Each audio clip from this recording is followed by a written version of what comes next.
ஒரு முறை நண்பர் லியோனியும் நானும் போய்கிட்டு இருந்த பொழுது ஒருத்தன் சொல்கிறான், இவர் தாண்டா சாலமன் பாப்பையா அப்படின்னு. இதை கேட்டு அங்கே எங்கள் ஐயா என்ன நினச்சிருப்பார், நம்மளால நினச்சிக்கிட்டு இருக்கோம் நம்ம பிரபலம்னு. வெளியே வந்தால் தான் நம்ம கருவத்தை பூரா ஒழிச்சு விடுவாங்க பல பேர். சில பேர் நம்மளை கேள்வி கேட்குறதே பயங்கரமாக இருக்கும். சார் நீங்கள் தானே அப்படிம்பாங்க. இதுக்கு என்ன பதில் சொல்லுவீங்க? நீங்கள் தானே அப்படின்னா வேறு ஏதாவது சொல்லி கேட்கலாம். நானும் பயந்து போய் ஆமாம் நான் தான். அவங்க சொல்லுவாங்க, சொன்னேன்ல இவர் தான். அவங்க 2 பேரும் என்ன பேசிட்டு வந்தாங்க, இவன் தான் நைட்டில் சங்கிலியில் இருக்கிறவனு பேசிகிட்டு வந்தாங்களா? உண்மையிலே ஒரு நாள் மதுரை ஸ்டேஷனில் நின்றுக்கிட்டு இருக்கிறேன். ஒரு 4 பேர் வேகமாக ஓடியாந்தாங்க. ஓடி வந்து ஐயா வணக்கம்னாங்க. வணக்கம் சொல்கிறதுக்கு ஒருத்தன் காப்பி வாங்கி கையில் கொடுத்துட்டேன். பரவாயில்ல, நம்ம ஊர் நல்ல ஊராக இருக்கையா. குடிக்க போகிறப்ப சொன்னான், ஐயா எனக்கு கன்னி ராசி, சிம்ம லக்கணம், அஸ்த நட்சத்திரம், என்ன நடக்கும் அப்படின்னா. நான் சொன்னேன், நானே பாண்டியனில் டிக்கெட் போட்டு ஈக்கி கொடுத்துருக்கேன். என்ன நடக்கும்னு எனக்கே தெரியாமல் தான் பிளாட்ஃபார்மில் நின்றுக்கிட்டு இருக்கேன். அதுவும் நான் பிளாட்ஃபார்மில் நுழையும் பொழுது 10 ரூபாங்க, இப்போ 20 ரூபான்னு வேறு டிக்கெட் சொல்லிக்கிட்டு இருக்காங்க. நான் பதட்டத்தில் தான் நிற்கிறேன், நீ தான் என்கிட்ட கேட்குறேன் அப்படின்னு. இல்லைங்க, நீங்கள் தானே காலையில் ஜெயா டிவியில் சோசியம் சொல்லிக்கிட்டு இருக்கியே அப்படின்னா. நான் இல்லைங்க, அது நான் இல்லைங்க அப்படின்னேன். ஒருத்தன் சொன்னேன்ல, இவன் அவன் கிடையாது. இவன் நைட்டு 12 மணிக்கு மேலே லேகியத்தை பற்றி சொல்லிக்கிட்டு இருப்பாயா அப்படின்னா. நம்ம பிரபலமெல்லாம் அண்ணன் இந்த பிளாட்ஃபார்மோடு போட்டு புதைச்சிட்டேன். நீயா இதையாவது கற்பனை பண்ணிக்காத. இந்த உலக மயத்தில் இந்த 4 வழிச்சாலைகள் வந்த பிறகு எந்த ஊரில் போயிட்டு இருக்கோம்னு நமக்கே தெரிய மாட்டேங்குது. நம்மளாம் பார்த்தது எந்த ஊர்னு கூகுளை பார்த்தா தான் தெரியுது. கூகுளில் எல்லா ஊருக்கும் மேப் போட்டு போகாதீங்க. அப்படியே போனாலும் ஸ்பெல்லிங்கை கரெக்டாக அடிங்க. ஒருத்தர் சென்னையிலேருந்து நம்ம மேலூர் வரதுக்கு வேலூர்னு அடிச்சு விட்டு அங்கே போய் நிற்கிட்டு இதுங்க மேலூரில் எப்படா கோட்டை கட்டலைங்கன்னு இருக்கேன். உலகத்தில் சிரிக்கிறதுக்கு எவ்வளோ விஷயம் இருக்குங்க. இவங்க இன்றைக்கி ஒரு செய்தியை பார்த்தேன். குஜராத்தில் சூரத்தில் ஒருத்தன் 25 கோடி கள்ளப்பணம் அடிச்சிருக்கான். ஒன்றும் தப்பு கிடையாது. இந்த மாதிரி வேலை பூரா அங்கே தான் நடக்குது. 25 கோடியே 45 லட்சத்துக்கு கள்ளப்பணம் அடிச்சிருக்காங்க. இந்த கள்ளப்பணத்துக்கும் கருப்பு பணத்துக்கும் அடிப்படையில் வித்தியாசம் இருக்குது. கருப்பு பணத்துக்கு என்னென்னா வரி கட்டாமல் வச்சுக்கிறதுக்கு பேர் கருப்பு பணம். கள்ளப்பணம்னா எதுக்கு கவர்மெண்ட்டுக்கு பாவம் கஷ்டம்னு சொல்லி அவனவனே அடிக்கிறதுக்கு பேர் தான் கள்ளப்பணம். இதில் ஒருத்தன் 25 கோடியே 45 லட்சத்துக்கு அடிச்சிருக்கான். அவன் பண்ண ஒரே ஒரு சின்ன ஸ்பெல்லிங் மிஸ்டேக்குங்க. ரிசர்வ் பேங்குங்கிறதுக்கு பதிலாக ரிவர்ஸ் பேங்குன்னு அடிச்சு விட்டான். நான் விளையாட்டுக்கு சொல்ல போய் நாளைக்கு செய்தி வரும் பாருங்க. 25 கோடியே 45 லட்சம். அட கூறு கட்டவனே, நல்ல ஒரு ஆளை வாத்தியாரை போட்டு 1 கோடி ஒன்னோனே எடுத்து பார்த்துருக்கக்கூடாது. எத்தனை நாள் புள்ள பாவம் லைட்டை போட்டு அடித்தானோ தெரியலை. கடைசியாக அந்த பணத்தை ஆம்புலன்ஸில் வச்சு கடத்தியிருக்கேன். நம்ம நினச்சிக்கிட்டு இருக்கோம் ஆம்புலன்ஸில் பணம் தான் போகுது அப்படின்னு. பல பணமே அதில் தான் போய்கிட்டு இருக்கு போல இருக்கு. அதில் எத்தனை பேர் இந்த 25 ரிவர்ஸ் பேங்குக்கு பாவையும் ஆம்புலன்ஸ்னு சொல்லி வழி விட்டாங்களோ தெரியலை. கடைசியாக பிடிச்சிருக்காங்கன்னு வைங்க. இப்படித்தான் ஒருத்தன் சிவகாசியில் ஒருத்தன் 10 ரூபா அடிக்கிறதுக்கு பதிலாக கொஞ்சம் கரண்ட்டு கட் ஆகிட்டு போல் இருக்கு, 7 ரூபா அடித்து தொலைச்சி விட்டேன். அடுத்த நாள் கொண்டு போய் யார்ட்டடா பிடிச்சு பார்க்குறேன் 7 ரூபா. இது எப்படி மாற்றுறதுன்னு ஒரு ஆள்கிட்ட கொண்டு போய் 2 ரூபாய்க்கு வெத்தலை வாங்கிக்கிட்டு 5 ரூபா கூட நின்றுருக்கேன். அவன் ஒரு 3 ரூபாயும் ஒரு 2 ரூபாயும் எடுத்து கொடுத்துருக்கேன். அவனும் இதே பவர் கட் நேரத்தில் அந்த பக்கம் ஓட்டிக்கிட்டு இருந்திருக்கேன். சமூக ஊடகத்தில் ஒரு சம்பவம் நடக்கிறதுக்கு முன்னாலே போட்டு விட்ருவாங்க தெரியுமா. கவலை கிடக்கிறதுக்குள்ளேயே கண்ணீர் அஞ்சலின்னு போட்டுருவாங்க. ஊருபுறா சொல்லுவாங்க, போட்டது நான் தான். அவர் சாகவே இல்லைடா. ஒரு காலத்தில் ஒரு பத்திரிகையில் அப்படித்தான் ஒரு ஆள் சாகவே இல்லை, சீரியஸாக இருந்திருக்கு, காலமானார்னு போட்டு விட்டாங்க. அந்த ஆள் தப்பிச்சிட்டாரு. அடுத்த நாள் போன போட்டு 1 மணி நேரம் திட்டியிருக்கான். எப்படா நீ என்ன காலமானார்னு போட போச்சு அப்படின்னு. ஐயா தெரியாமல் போட்டோம்யா, கோச்சிக்காதீங்கய்யா, நாளைக்கு திருத்தம் போட்டுறோம்யா. அடுத்த நாள் திருத்தம் போட்டிருக்கான். இன்னார் நேற்று காலமானார்னு போட்டோம், அவர் காலமாகவில்லை என்பதை வருத்தத்தோடு தெரிவித்துக் கொள்கிறோம்.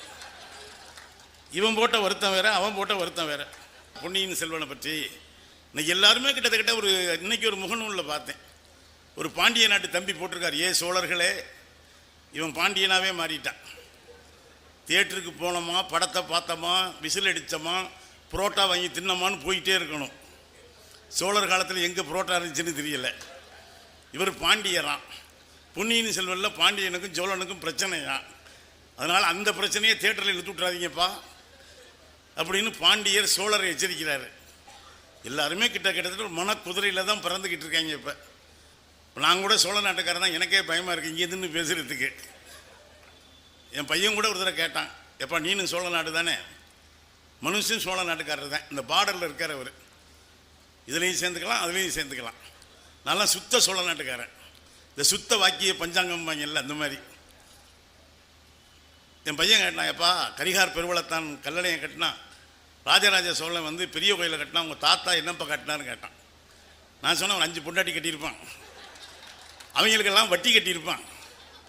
ஏன்னா ராஜராஜ 400 வகையான வரிகள் இருந்தது. அப்போ அதெல்லாம் யாரும் சொல்கிறது கிடையாது. நீ வரி கட்டின குரூப் தானே தவிர நீ ஒன்றும் வந்தியத்தேவன் பின்னால் லக்கேஜ் போட்டு பின்னால் போனாலும் கிடையாது. ஏன்னா மன்னர் முதல்ல நம்ம ஆளுகளுக்கு பலதை சொல்ல வேண்டியிருக்கு.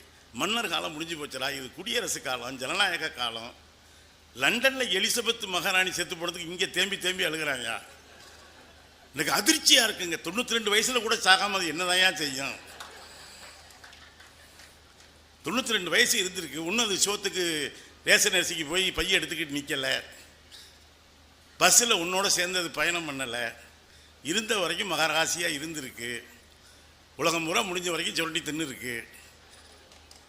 அதுக்கிட்ட போய் சொல்கிறாங்க எலிசபெத் மகாராணி இறந்துட்டாருங்க, இப்போவாவது இளவரசர் கொஞ்சம் மன்னரானாரன்னு எனக்கு ஒரு மகிழ்ச்சி. 73 வயசில் இப்போ தான் சார்லஸ் இளவரசராக இருக்கார்.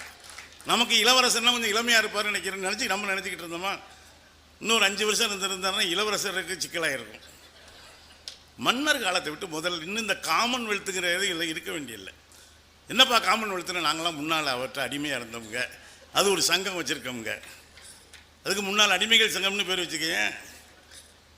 இன்னும் பிரிட்டிஷ் காலத்திலேருந்து வெளியே வர மாட்டேங்கிறாங்க. சேரர் காலம், சோழர் காலம், அவர் காலம் பொற்காலமா? எந்த காலமும் உனக்கு பொற்காலமாக இருந்ததே இல்லை. கஷ்டம்தான் பட்டிருக்க, வரி தான் கட்டியிருக்க. ஏன் இவ்வளவு வெற்றி பெருமிதம் உனக்கு? இதெல்லாம் ஒரு பக்கம் இருக்கட்டும். எல்லாரும் படிக்க விட்டாங்களா? மதுரை குறித்து எல்லாருக்கும் அதனோடு பல்வேறு ஞாபகங்கள் இருக்கும்.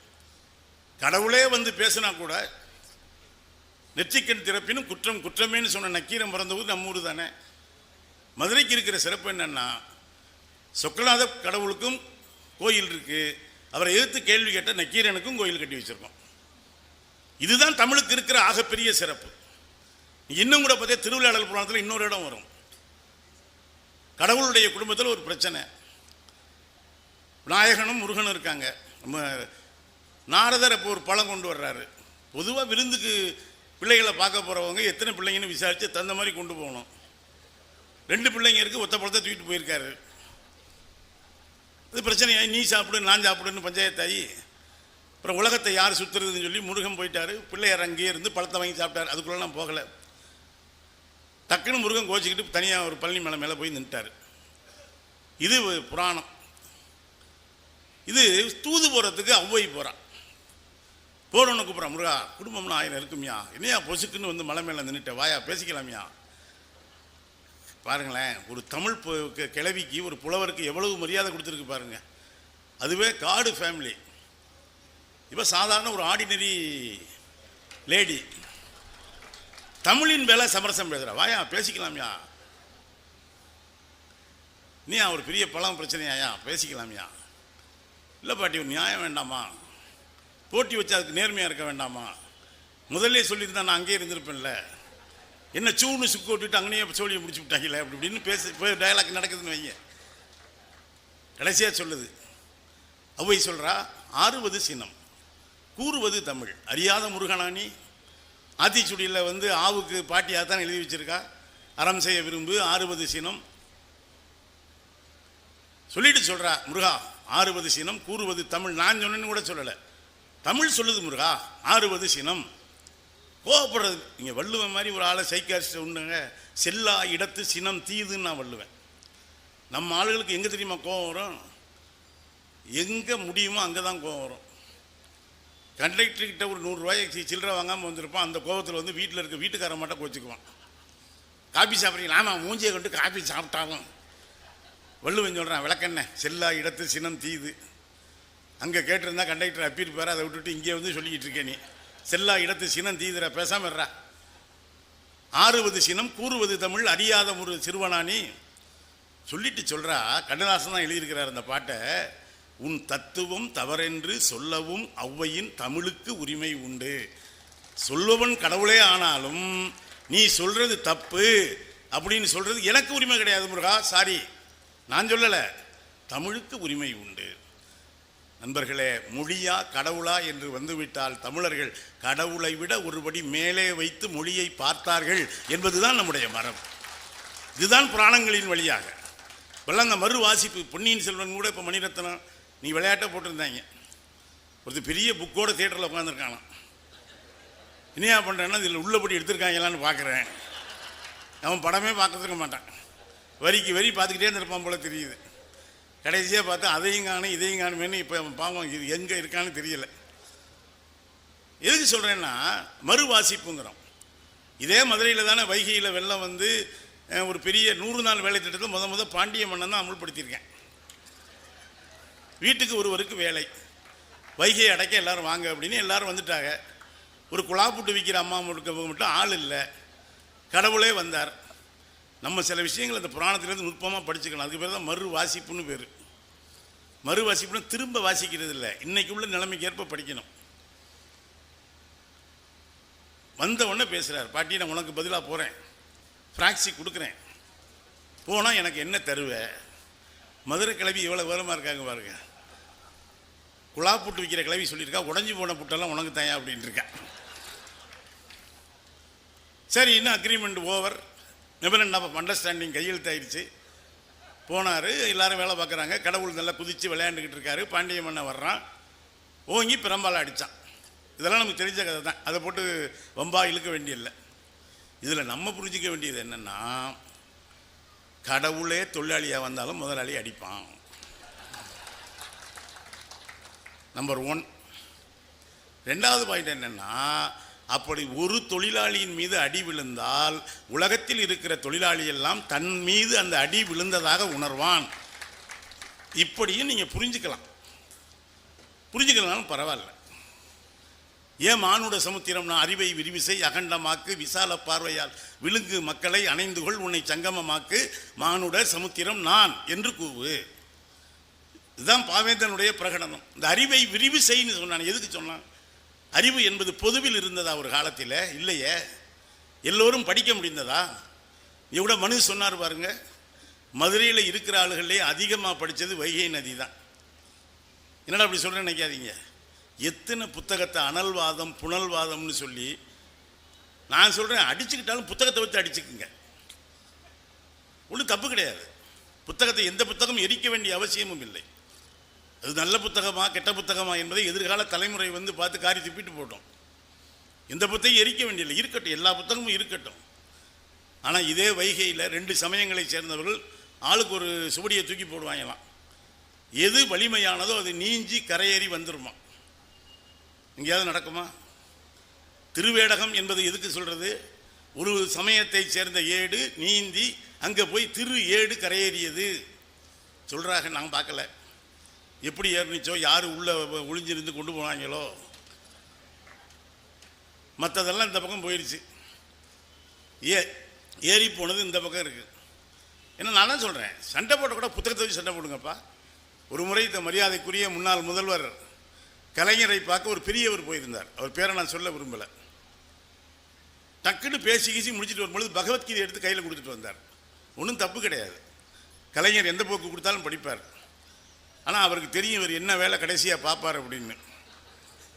படக்குன்னு அவர் பகவத்கீதையின் மறுபகத்தை நீங்கள் படிங்கன்னு எடுத்து கொடுத்துட்டார். அது ஆசிரியர் கி வீரமணி எழுதிய புத்தகம். எனவே தமிழர்களை சண்டை போட்டால் கூட அறிவாளை கையில் வைத்து விட்டு அறிவால் சண்டை போடுங்கள். இதான் அதாங்கிறத பேசி தீர்த்துக்குவோம். தீர்த்துட்டு எதையும் பேச முடியாது. எல்லாருக்கும் அறிவு என்பது இன்றைக்கு தானே பொதுவில் இருக்கு. அது கூட தொடர்ந்து இருக்குமான்னு தெரியலையே. சில சமயத்தில் சாப்பிட்றது நல்லது, சில சமயம் சாப்பிடாமல் இருக்கிறது நல்லது. இந்த மத்தியான இளம் பசின்னு சொல்லுவாங்க. எனக்கே இப்படி தான் இருந்துச்சு. ஆனால் கொண்டாந்து கொஞ்சம் சக்கரை பொங்கல் ஒரு 5-6 வகையான சுண்டல் வைக்கும் பொழுது இவ்வளோ பெரிய சபையில் நம்ம எடுத்து சாப்பிட்றது நாகரிகம் இல்லை. கைக்கும் மனசுக்கு இடையில் பெரிய போராட்டம்.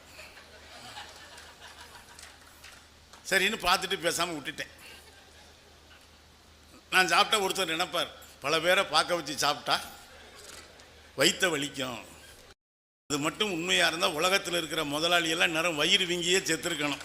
பார்க்க வச்சு தான் சாப்பிட்டுக்கிட்டு இருக்காங்க எல்லாரையும்.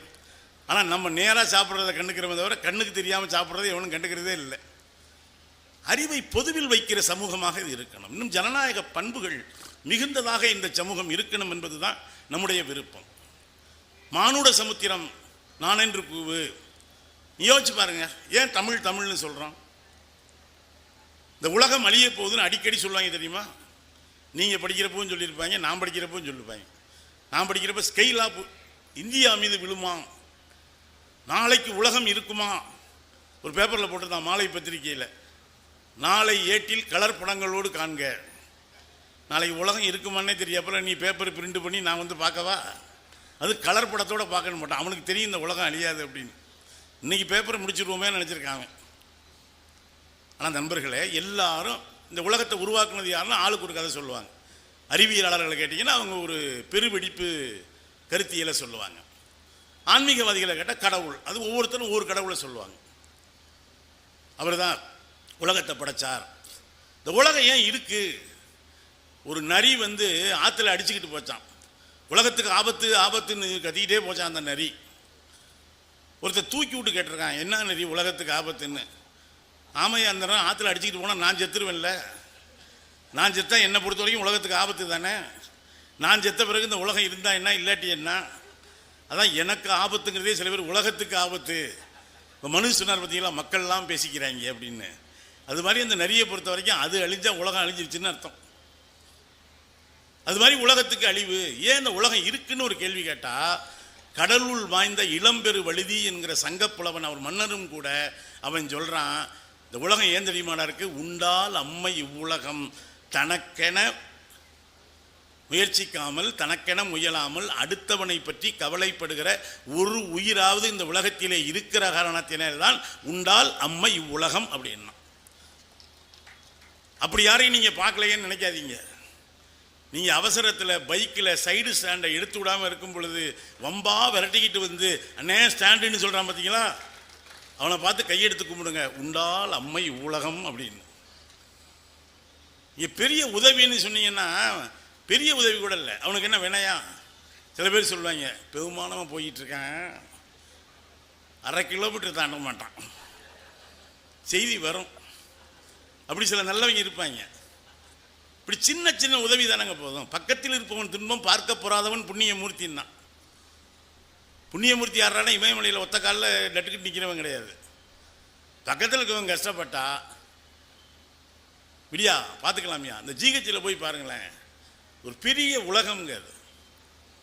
நீ தயவுசெய்து எங்கெங்கேயோ போய் சுற்றி பார்க்குறீங்கல்ல, கொடைக்கானல் ஊட்டி எல்லாம், இந்த வாழ்க்கை இருத்தல் குறித்து ஒரு நாள் அப்படியே இந்த கேஷுவாலிட்டி வார்டு வரைக்கும் போயிட்டு சுற்றி பார்த்துட்டு, எவ்வளவு வகையான மனிதர்கள், எவ்வளவு வலி, எவ்வளவு வேதனை, எவ்வளவு நம்பிக்கை, எவ்வளவு பரிவு. பக்கத்தில் இருக்கவர் எந்திரிச்சு நடக்க முடியலைன்னா பார்சல் டீ வாங்கி கொடுக்குறவங்க கூட உண்டால் அம்மை உலகம்தான். நீங்கள் வாழ்க்கை மீது நம்பிக்கையை ஒருபோதும் இழந்துடாதீங்க. என்னையாவது புரியுங்க. எனக்கு ஒரு 10 நாளைக்கு முன்னால் விழுந்தேன், எனக்கு குப்பரை அடித்து இதுக்கிட்ட விழுந்த 2 நிமிஷத்தில் ஓடி ஒரு 50 பேர் தூக்கி விட்றாங்க பார்த்தீங்களா. இவங்க இருக்க வரைக்கும் உலகம் இருக்குங்க. எது வரைக்கும் உலகம் இருக்கும்னு நினைக்காதீங்க. இவங்க எல்லாம் இருக்க வரைக்கும் உலகம் இருக்கும். அவங்களும் இல்லாமல் போயிட்டால் உலகம் இருக்குமோ இருக்காதோ தெரியாது. இந்த மொழிபெயர்ப்பு என்கிற கலை உருவாகாமல் போயிருந்தால் உலகத்தின் பல அரிய இலக்கியங்களை நமக்கு கிடைக்காமலே போயிருக்கும். மொழிபெயர்ப்புன்னு சொல்லும் பொழுது நீங்கள் பாரதி கூட பல வார்த்தைகளுக்கு இந்த மெம்பர் அப்படிங்கிற வார்த்தையை ரொம்ப சர்வசாதாரணமாக நம்ம இன்றைக்கி பயன்படுத்துகிறோம். அதுக்கு என்ன வார்த்தையை பயன்படுத்தலாம்னு நீங்கள் பாரதியினுடைய கட்டுரைகளை வாங்கி படித்தீங்கன்னா அங்கத்தினர்னு சொல்லலாமா, என்ன சொல்லலாம்னு ரொம்ப சிரமப்பட்டிருக்காங்க. அதுவும் எங்களை போல் பத்திரிகை துறையில் இருக்கிற பலருக்கு நிறைய வார்த்தைகள் வருகிறது. பொதுவாக ஆங்கிலத்தில் இருக்கிற வார்த்தைகளை எப்படியாவது மொழிபெயர்த்து விடலாம். அதுவும் நான் அந்த மொழிபெயர்ப்பாளர்களுக்கு அன்போடு கேட்டுக்கொள்வது, தயவுசெய்து கூகுளில் போய் மொழிபெயர்க்காதீங்க. மொழியின் மீது இருக்கிற பற்றை அன்றோடு விட்டு போய்விடும். அது ஒரு கருவி. ஆனால் இன்னொன்று என்னென்னா, அந்த மொழிபெயர்ப்பு இன்றைக்கி புதுசாக ஹிந்தியிலெல்லாம் வார்த்தைகள் வருகிற பொழுது அவ்வளோ எளிதாக மொழிபெயர்த்து விட முடிவதில்லை. இங்கே யாராவது ஒரு மொழிபெயர்ப்பு கலைஞர் இல்லைன்னா அண்ணா கரீனாவை நமக்கு அறிமுகமாகியிருப்பாளா? டால்ஸ்டாய் தெரிஞ்சிருக்குமா? செக்காவை தெரிஞ்சிருப்பாரா? வால்டேர் தெரிஞ்சிருப்பாரா? ஏன் இந்த மொழிபெயர்ப்பு தினம் அப்படின்னு வச்சுருக்காங்கன்னு சொன்னால், நீங்கள் போய் பார்த்தீங்கன்னா நீங்கள் ஒவ்வொரு நாளும் போட்டிருக்கேன் உலக கைகள் ஊந்தணும்னே ஒரு தினம் வச்சுருக்காங்க. அன்னைக்கு தான் கைகள் வாங்கி போல இருக்கு. உலக எச்சில் துப்பும் தினம், அன்னைக்கு எச்சரிக்கையாக இருக்கணும், மூஞ்சில் துப்பிட்டு போயிடுவாங்க. இன்றைக்கி உலக மொழிபெயர்ப்பு தினம். ஜெரோம்னு ஒருத்தர் வடக்கு இத்தாலியை சேர்ந்தவரான். அவர் விவிலியத்தை கிரேக்கத்திலிருந்து லத்தீனுக்கு மொழிபெயர்த்தாராம். அவருடைய நினைவாகத்தான் இந்த செப்டம்பர் 30 உலக மொழிபெயர்ப்பு தினமாக கொண்டாடுகிறார்களாம். உண்மையிலே ரொம்ப முக்கியமான விஷயம் உங்களுக்கு தெரியும். யாழ்ப்பாணம் ஆறுமுக நாவலர் வள்ளலார் எழுதிய அருட்பாவையே அருட்பான்னு ஒத்துக்காம மிகப்பெரிய சைவ சமய கோடரின்னு வேறு அவருக்கு. சைவத்தை தவிர வேறு எதையும் ஒப்பார். ஆனால் இன்னைக்கு நம்ம விவிலியத்தில் சொல்ல பல அருமையான கவித்துவமான வார்த்தைகளை அதற்கு முன்னாலேயே விவிலியத்தை தமிழிலே மொழிபெயர்த்திருந்தாலும் கூட தூய மனதோர் பேறு பெற்றோர், ஏனெனில் தேவனின் ராஜ்யம் அவர்களுடையது என்ற விவிலியத்தின் பல அற்புதமான வாசகங்களை சைவ சமய கோடரியான யாழ்ப்பாணம் ஆறுமுக நாவலர் தான் தமிழிலே மொழிபெயர்த்தார்.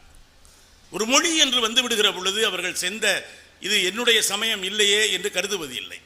நான்லாம் +2 முதல் செட்டு. இப்போ தேர்வுனாலே பயமாக இருக்குது. 4ஆம் கிளாஸ் 5ஆம் கிளாஸுக்கே ஒரு பரீட்சை, அதே அதிகபட்ச அராஜகம். அந்த கொஸ்டின் பேப்பர் வேறு லீக் ஆகி போச்சான். அப்படி 4ஆம் கிளாஸில் என்னடா கேள்வி கேட்கலாம்னு இருந்தீங்க. 2 ஆசிரியர்கள் சஸ்பெண்டாக இருக்கு. பயமாக இருக்கு. 4ஆம் கிளாஸுக்கு ஒரு பரீட்சை, அது பலத்த பாதுகாப்பு. கேள்விகளுக்குத்தான் நீங்கள் பலத்த பாப்பு, பதில்கள் சுற்றி கொண்டு தான் இருக்கிறது. அது ஒரு பக்கம் இருக்குன்னு வைங்களா. +2 முதல் சுட்டு எதுக்கு சொன்னேன்னா 78 தான். அது வரைக்கும் பியூசி இருந்துச்சு. அது எதுக்குன்னா எவனையும் படிக்க விடாமல் பண்ணுறதுக்காக. அதை தாண்டி எவனும் காலேஜுக்கு வந்துடவே முடியாது. பல பேரை கேளுங்க, எப்போ படிப்பை விட்டேன் அப்படின்னு. பியூசியோட முடிஞ்சுங்க பாய். இப்போ பியூசி டெய்லி வரப்போகுது, அது வேறு விஷயம். நாங்களாம் +2 செட்டு. நாங்களாம் ஆர்ட்ஸ் குரூப், அதுக்கு பேர் கலைப்பிரிவில் போய் சேர்ந்தோம். அதில் அரசியல், விஞ்ஞானம், பொருளாதாரம், சிறப்பு தமிழ் இதெல்லாம் இருந்துச்சு. பொருளாதாரத்தை அப்போ தான் தமிழில் முத மொழிபெயர்த்து கொண்டு எங்களுக்கெல்லாம் அந்த பாடநூல் கழகத்தில் அடித்து கொடுத்தாங்க. அதில் ஆங்கிலத்தில் ஒரு வார்த்தை இருந்திருக்கும் போல் இருக்கு, government play a big role in economic development. இதை யாரோ ஒரு பேரறிஞர்கிட்ட கொடுத்து மொழிபெயர்க்க சொல்லியிருக்காரு. அவருக்கு பொருளாதாரமும் தெரியாது, தமிழும் தெரியாது, ஆங்கிலமும் தெரியாது போல தெரியுது. அவர் என்ன அழகாக மொழிபெயர்த்திருந்தார்னா, அரசாங்கம் விளையாடுவதற்கு எப்போதும் ஒரு உருளையை கையில் வைத்திருக்கிறது. இங்கே கரெக்டாக இருக்கு பாருங்க. கவர்மெண்ட் அரசாங்கம், பிளேய விளையாடுகிறது, ரோல் உருளை. அந்த புண்ணியவாளன் தெரிஞ்சு மொழிபெயர்த்தானோ தெரியாமல் மொழிபெயர்த்தானோ, இல்லை பின்னால் இப்படித்தான் நடக்க போகுதுன்னு தெரிஞ்சுதான் மொழிபெயர்த்தானோ நமக்கு தெரியாது. நண்பர்களே, இந்த அறிவு, நீங்கள் அறிவுங்கிறது பின்னால் சில பேர் டிகிரியை போட்டுக்கோங்க, சில பேர் பத்திரிக்கையை பார்த்து நமக்கே பயமாக இருக்கும். வாழ்க்கையில் வேறு ஏதாவது வேலை பார்த்துருப்பானா, அல்லது இவ்வளவு படிக்கிறானோ படித்து நம்பி இவனை நம்பி பொண்ணை கொடுக்கலாமா, ஒரு 52 MA 82 MPhil அவ்வளோ பெருசு போட்டிருப்பாங்க. போட்டுட்டு அனெக்சர் போட்டெல்லாம் சில பேர் பத்திரிக்கை கொடுத்துக்கிட்டு இருப்பாங்க. அது இல்லைங்க அறிவு. வள்ளுவன் சிம்பிளாக சொன்னான். என்னடா எங்கள் ஐயா வள்ளுவா, என்னடா அறிவு? அறிவினார் ஆகுவது உண்டோ பிரிதின் நோய் தன்னோய் போல் நோக்கா கடைனா. எவனொருவன் அடுத்தவனுடைய துன்பத்தை தன்னுடைய துன்பமாக கருதுகிறானோ அவனுக்கு இருப்பது தாண்டா அறிவு அப்படின்னா வள்ளுவன். முள நீளத்துக்கு டிகிரி போடுறது இல்லைங்க அறிவு. பிரிதின் நோயை தன்னோய் போல எவன் ஒருவன் கருதுகிறானோ அதுதான். நாமார்க்கும் குடியெல்லும் நம்மனை எஞ்சோம் நரகத்தில் இடர்படும் நடலை எல்லோம் அப்படின்னு அன்னைக்கே நாவுக்கரசர் குரல் கொடுத்திருக்கிறார். நான் எந்த நாட்டு பிரதிநிதியும் கிடையாதப்பா, நாமார்க்கும் குடியெல்லும் நம்மனை அஞ்சோம்ட்டார் அவர். நீங்கள் எழுத்தாளர்களுக்கு என்ன கடமைன்னு பேசிக்கிட்டு இருக்கோம்ல. ஒரு முறை 2வது தமிழ் எழுத்தாளர்கள் மாநாட்டில் பேரறிஞர் அண்ணா சென்னை ஒற்றைவாடை தியேட்டரில் அந்த மாநாடு நடந்திருக்கு. அங்கே போய் அண்ணா பேசுகிறாரு, அன்பிற்கினிய எழுத்தாளர்களே, தயவு செய்து புனைவுகளை உருவாக்கி வாசகனை ஏமாற்றாதீர்கள். இன்னைக்கு இருக்க வாசகன்ட்ட போய் யாரா அணுகுண்டை கண்டுபிடிச்சான்னு கேட்டால் எனக்கு தெரியாதுங்க விசாரிக்கணுங்கிறான்.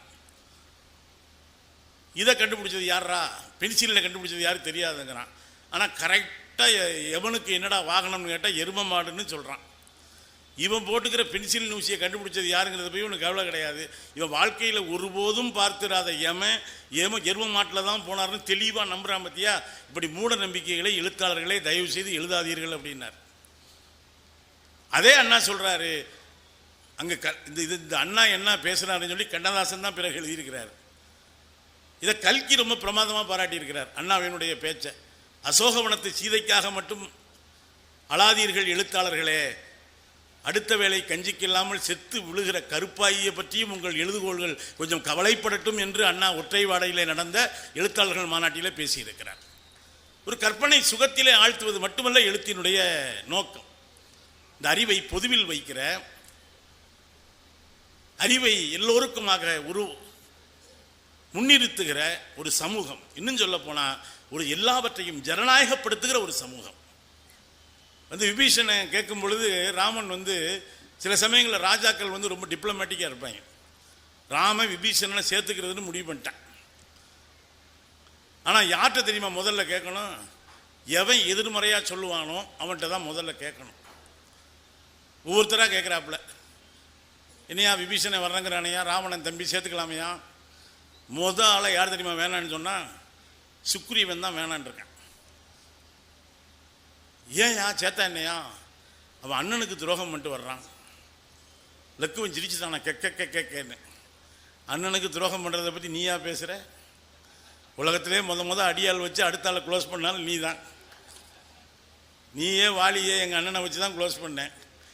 விபீஷனை அண்ணனுக்கு துரோகம் பண்ணிட்டான்னு ரொம்ப சங்கடப்படுறியப்பா. இப்படி எல்லாரையும் கேட்டு கடைசி அனுமனை கேட்குறான். அனுமன் சேர்த்துக்கலாங்கிறான். அந்த இடத்துல கம்பன் சொல்கிறான்னா, அடைக்கலம்னு ஒருத்தன் வந்துட்டான்னா அவனை சேர்த்துக்கல அப்படின்னா அது என்னடா அரசாங்கம்னு கேட்டிருக்கான். நான் வேற எதுவும் நடைமுறையெல்லாம் சொல்லலை. நம்மிடம் ஒருத்தன் சரணம் அடைக்கலம் என்று வந்துவிட்டால் அவனை சேர்த்து கொள்ளவில்லை என்றால் அது என்ன அரசாங்கம், அது என்ன அறம், அது என்ன குற்றம் அப்படின்னெல்லாம் ராமன் கேட்டிருக்கான். எனவே இலக்கியத்திலிருந்து நமக்கு தேவையான செய்திகளை நாம் எடுத்துக்கொள்ள வேண்டும். இந்த முடியரசு காலத்து கனவுகளிலிருந்து கொஞ்சம் ஜனநாயகத்தை நோக்கி, நம்முடைய ஜனநாயகம்ங்கிறது ஓட்டு போடுறது மட்டும் இல்லைங்க. ஓட்டு போடுறது மட்டுமே ஜனநாயகம் கிடையாது. வாழ்வின் ஒவ்வொரு நொடியிலும் நான் ஜனநாயக நாட்டில் வாழ்கிறேன் என்கிற எண்ணம் ஒவ்வொரு குடிமகனுக்கும் இருக்க வேண்டும். நான் ஒரு ஜனநாயக நாட்டில் வாழ்கிறேன். இந்த நாடு 75 ஆண்டுகளாயிற்று நாடு சுதந்திரம் பெற்று. நான் ஒரு செய்தியை மட்டும் சொல்லி முடிக்கிறேன். இன்னைக்கு சுதந்திர தினத்தை ஒட்டி நிறைய விஷயங்கள். வ.உ. சிதம்பரனார் இப்போ கூட நேற்று கேட்டிருக்காங்க ஒன்றிய அரசில், இந்த குடியரசு தின அணிவகுப்பில் உங்கள் மாநிலம் சார்பாக என்ன விடலாம்னு நினைக்கிறீங்க சொல்லுங்கள். நான் அப்போ தானே நாங்கள் முடியாதுன்னு சொல்கிறதுக்கு சரியாக இருக்கும்.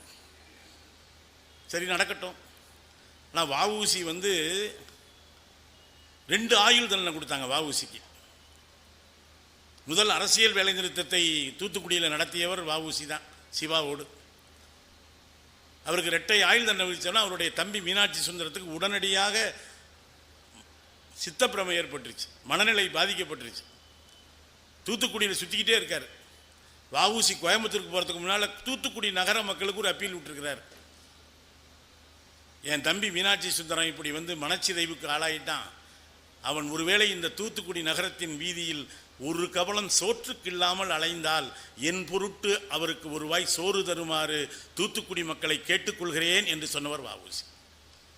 ஒருவேளை ஆடை இருக்கிறதா இல்லையா என்கிற பிரச்சனையின்றி அரையாடையாடோ முழு நிர்வாணமாகவோ என் தம்பி தெரிந்தால் என் பொருட்டு ஒரு அரை முழம் வேட்டி அவருக்கு வாங்கி கொடுங்கள் என்று கேட்டுவிட்டு தான் அவர் ஜெயிலுக்கு போனார். இவ்வளவு கடினமாக இருந்தது இந்தியாவினுடைய விடுதலை. ஆனால் நண்பர்களே, அந்த விடுதலை என்பது இந்த எழுத்து அல்லது உள்ளே இருக்கிற அந்த இலக்கியம், கவிதை எல்லாமே நான் இந்த சுதந்திர நாட்டில் வாழ்கிறேன், சுதந்திரத்தை முழுமையாக அனுபவிக்கிறேன் என்கிற ஒவ்வொரு நொடியும் நான் உணர்ந்து கொண்டே இருக்க வேண்டும். எந்த தடையும் எனக்கு இல்லை. நான் நினைத்ததை எழுதலாம், நினைத்ததை பேசலாம், நினைத்த இடத்திலே செல்லலாம்.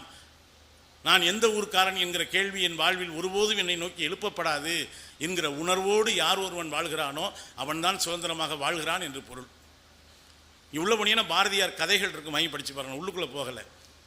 ஒரு வேட்டை நாயும் ஒரு நாட்டு நாயும் சந்திச்சிருக்கு. வேட்டை நாய்ங்கிறது ராஜா வளர்க்குறது, ஏன்னா பெரும்பாலான வேட்டை வந்து நாய் தான் நடத்தியிருக்கும். ராஜா சும்மா போஸ் தான் கொடுத்துருப்பார். எனக்கு இந்த மன்னர் படத்திலேயே ரொம்ப ரொம்ப பிடிச்சது இம்சை அரசன் 23ஆம் புலிகேசி தான். அதில் தான் வடிவேல் கம்பீரமாக ஒரு போஸ் கொடுத்துட்ருப்பார். நம்ம சொங்கியாக இருந்தோம்னு எதிர்காலத்துக்கு என்னையா தெரிய போகுது, இப்படி வச்சோம்னா எதிர்காலத்தில் கழிஞ்சிட மாட்டாங்களா அப்படிம்பார். அப்படித்தான் பல பேர் போஸ் கொடுத்துருப்பாங்க போல தெரியுது. சரி இருக்கட்டும். அப்படி அந்த வேட்டை நாய் நாட்டு நாய் சந்தித்த பொழுது, வேட்டை நாய் பார்த்தீங்கன்னா நல்ல கம்பீரமாக இருக்குது, இவ்வளோ பெருசு இருக்குது, பகதூர் பேர் வச்சுருப்பான் பாரதி அந்த நாய்க்கு. கடைசியாக அந்த 2 நாய் சந்திக்கும் பொழுது இந்த நாய் கேட்குது, என்னென்ன அடுத்த வேலை சோத்துக்கு இல்லாமல் நான் செத்து சுண்ணாம்பு ஆக்கிட்டு இருக்கேன், நீ இவ்வளோ கம்பீரமாக இருக்க, நாக்கே 1.5 கிலோமீட்டர் இருக்குது, நான் ஊரை திங்கிற நாயில் சும்மா இருக்குமா, அரமனை நாய், ராஜா வீட்டு நாய், நீ என்ன சாப்பிடுவேன்னு கேட்குது. நான் காலையில் இப்போ பால் சாப்பிடுவேன், மத்தியானம் மட்டன் பிரியாணி, சாயந்தரம் சிக்கன் சூப்பு, நைட்டு படுக்கிறப்போ ஒரு பாதாம் பால், எவன் கண்டுபிடிச்சானே தெரியலை. அது இந்த கொரோனா காலத்தில் மஞ்சப்பால் குடிச்சே பல பேர் மஞ்சள் அம்சத்தையே ஒழிக்க பார்த்தாங்க. அந்த மாதிரி ஒரு நாய் லிஸ்ட்டு போடுது. இந்த நாயை கேட்குது, நீ என்ன சாப்பிடுவ, ஏன் மெனுவை நான் தீர்மானிக்க முடியாதுன்னு இந்த மனுஷங்க தான் தீர்மானிப்பாங்க. அதாவது ஒரு காலத்தில் பாவம் நம்மளை மாதிரி ஜீவராசி இருக்குன்னு அரைகுறையாக போட்டு தள்ளுவாங்க. இப்போ அவங்களுக்கு இருக்கிற கஷ்டம் அவங்களே வலிச்சு நக்கிப்படி தான் இலைய போடுறாங்க. இதில் நான் என்ன திங்கிறதுன்னு நான் எங்கே தீர்மானிக்கிறேன்னு சொல்லுது. எல்லாம் பேசி முடிச்சுட்டு கடைசியாக சொல்லுதானே, உன் அளவுக்கு பெரிய வேலை வேண்டாம்னே, ஒரு சின்ன வேலையாவது வாங்கி கொடுங்க கௌரவம் இதில் அரண்மனையிலங்குது. சொல்லி பார்க்குறேன் உன்னை சேர்ப்பாங்களோ, ஃபிசிக்கல் ஃபிட்னஸ் இருக்கான்னு தெரியல, இருந்தாலும் சொல்லி பார்க்குறேன்னு சொல்லிட்டு கிளம்புறப்ப நம்ம நாய் சுதாரிச்சிச்சு. அதெல்லாம் சரி, நான் என்னென்ன கழுத்தில் ஒரு பட்டையாக இருக்க என்னென்னு கேட்டுச்சு. எல்லாம் கொடுப்பாங்களப்பா, ஆனால் நைட்டு பிடிச்சி கட்டி போட்டுருவாங்களப்பான்னு இருக்கு. அப்போ தான் நம்மளால் சுதாரிச்சிருச்சு. அடைச்சி அடிமை நாயா நீ, அடிமை பிடிச்சி கட்டி போட்டுருவாங்கன்னு அதான அர்த்தம். இந்த நாய் சொன்னிச்சான், நான் சோத்துக்கு இல்லை என்றாலும் சுதந்திரமாக இருக்கிறேன், நீ 10 வேளை தின்னாலும் அடிமை சோத்தை தின்னுக்கிட்டு இருக்க. எனவே நண்பர்களே, இதை வச்சு பாரதி என்ன சொல்ல வந்தாங்கிறது உங்களுக்கே புரிஞ்சுக்குங்க. எனவே நான் இப்பவும் சொல்கிறேன், சுதந்திரம் என்பது ஆண்டுக்கு ஒரு 5 ஆண்டுக்கு ஒரு முறையோ அல்லது அரசாங்கம் அனுமதிக்கிற பொழுதோ வரிசையில் நின்று ஓட்டு போடுவதல்ல. நான் சுதந்திர நாட்டில் இருக்கிறேன் என்று நான் வாழ்கிற ஒவ்வொரு கணமும் வாழ்கிற வாழ்க்கையை நமக்கு வாய்க்க வேண்டும். அதற்காகத்தான் இந்த புத்தக திருவிழா என்று சொல்லி என் வார்த்தையை நிறைவு செய்கிறேன். நன்றி, வணக்கம்.